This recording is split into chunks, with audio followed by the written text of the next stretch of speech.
Respiratory system.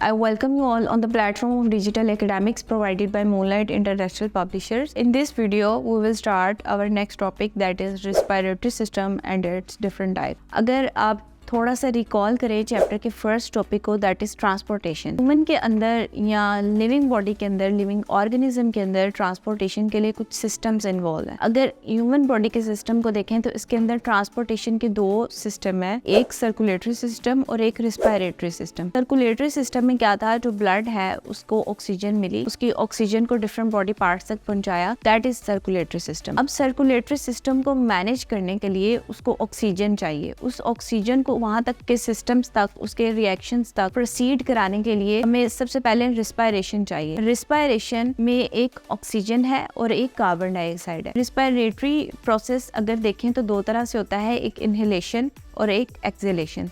Inhale का मतलब है आप एयर को अपने अंदर लेके जाते हैं और एक्सहेल का मतलब है आप एयर को बॉडी से बाहर निकाल देते हैं। देखने में और सोचने में ये एक काफ़ी सिंपल प्रोसेस लगता है कि आप सिंपली एक दफ़ा ब्रीथ इन करते हैं तो ऑक्सीजन अंदर चली जाती है और आप एक दफ़ा ब्रीथ आउट करते हैं तो ऑक्सीजन बाहर आ जाती है। लेकिन ये एक सिंपल प्रोसेस नहीं है, this is a very complex process of different chemical reactions. अगर आप ब्रीथिंग के मैकेनिज्म को देखें तो दैट इज़ सिंपल, बट आगे इसको फर्दर बॉडी के डिफरेंट पार्ट्स तक ब्लड के जरिए से पहुंचाना, it's a difficult task. That is known as cellular respiration. Respiration is a vital biological process which involves two basic processes, that is breathing and cellular respiration. Breathing में आप देखेंगे simply exchange of gases होता है, और cellular respiration में जो food particles हैं उनसे energy बनाई जाती है by using this oxygen, जो ऑक्सीजन अंदर गई थी, और फिर जो waste product carbon dioxide waste हो गया उसको बॉडी से बाहर निकाल दिया। अब आप देखेंगे ब्रीथिंग और रिस्पायरेशन को, तो ब्रीथिंग में दो तरह के प्रोसेसेस होते हैं, एक इनहेलेशन होती है, एक एक्सहेलेशन होती है। By flow chart you can say that breathing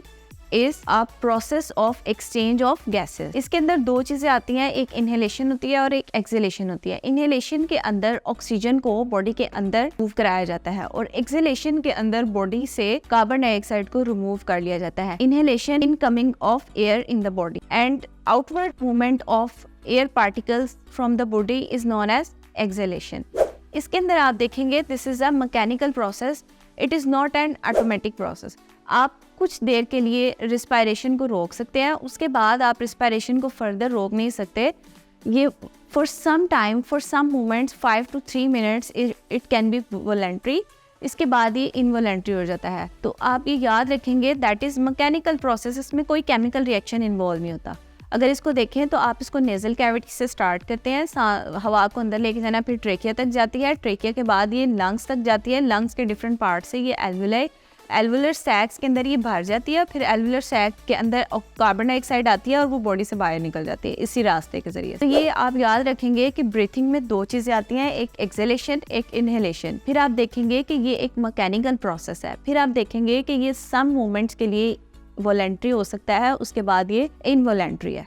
automatically ये इनवॉलंटरी हो जाता है, आपके कंट्रोल में नहीं रहता, फिर आपको सांस रोक नहीं सकते, आप ज़्यादा देर के लिए लेना पड़ता है आपको सांस। फिर उसके बाद हम देखते हैं कि ब्रीथिंग मैकेनिज्म इंक्रीज और डिक्रीज कब होता है। जब आप कोई फिजिकल एक्टिविटी करते हैं, आप कोई एक्सरसाइज करते हैं तो ब्रीथिंग का मैकेनिज्म इंक्रीज हो जाता है। नेक्स्ट हम रिस्पायरेशन की सेकंड फॉर्म के ऊपर, सेकंड टाइप पे आते हैं, that is cellular respiration. Cellular respiration में आप देखेंगे breakdown of food particles into energy units. आप फूड लेते हैं, आप ग्लूकोज लेते हैं, आप शुगर लेते हैं, कार्बोहाइड्रेट्स, प्रोटीन्स, लिपिड्स, आप डिफरेंट फूड के पार्टिकल्स को बॉडी के अंदर लेके जाते हैं।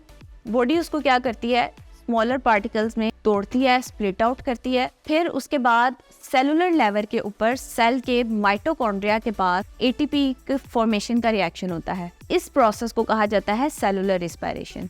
सेलुलर रिस्पायरेशन में क्या होता है, जो फूड के पार्टिकल्स हैं उनसे हम एनर्जी बनाते हैं at the level of cell.